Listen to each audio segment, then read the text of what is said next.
Anak ini telah hidup dalam gelembung sejak lahir. Ia terlahir tanpa sistem imun, bahkan kuman sekecil apapun bisa membunuhnya. Saat usianya 4 tahun, ia akhirnya keluar dari rumah sakit.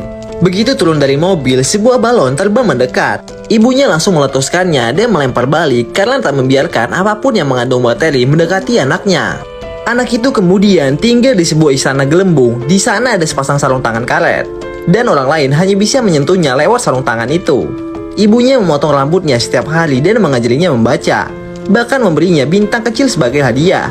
Makanan sehari-hari anak itu hanyalah sebuah biskuit, dan semuanya harus disterilkan dengan uang. Terkadang anak-anak tetangga datang untuk mengejeknya. Mereka bahkan melempar batu ke arahnya. Jadi sang ibu menyambut mereka dengan penuh kehangatan menggunakan pistol air. Dalam hidup yang monoton ini, anak ini tumbuh besar dan perlahan mulai merindukan dunia luar. Suatu hari ia melihat seorang gadis cantik dan hatinya pun tersentuh. Sejak saat itu, ia sering pura-pura membersihkan kaca hanya untuk mengintip gadis itu, dan si gadis pun menyadarinya. Karena penasaran, gadis itu datang mengunjungi rumahnya. Ia melihat tabung besar itu dan terkejut. Gadis itu mengikuti tabung itu sampai ke lantai 2. Melihat gadis itu untuk pertama kalinya, pria itu begitu gugup hingga tak bisa bicara. Setelah gadis itu pergi, dia benar-benar jatuh hati. Sejak saat itu, mereka menjadi teman dekat. Mereka sering berkencan bersama-sama. Suatu malam, gadis itu mencoba masuk ke rumah gelembung untuk bermain bersamanya. Tapi ia ditolak karena pria itu takut pada bakteri. Beberapa hari kemudian, gadis itu membawa kabar buruk, ia akan segera menikah. Pria itu pun kecewa, bahkan mengusir gadis itu. Ia menjadi murung, tapi saat melihat hadiah dari gadis itu, ia mengambil keputusan nekat demi mendapatkan cintanya kembali.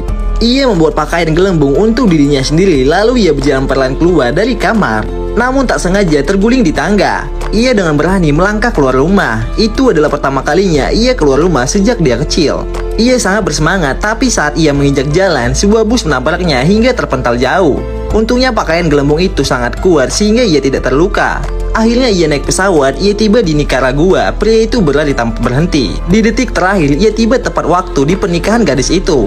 Melihat gadis cantik itu, ia lalu menyatakan cintanya, lalu dengan berani ia merobek pakaian gelembungnya sendiri. Gadis itu sangat tersentuh. Tapi di detik berikutnya, pria itu pingsan. Semua orang menjadi panik. Namun karena panggilan dari gadis itu, pria itu secara ajaib sadar kembali. Cerita ini mengajarkan kita bahwa cinta bisa menaklukkan segalanya.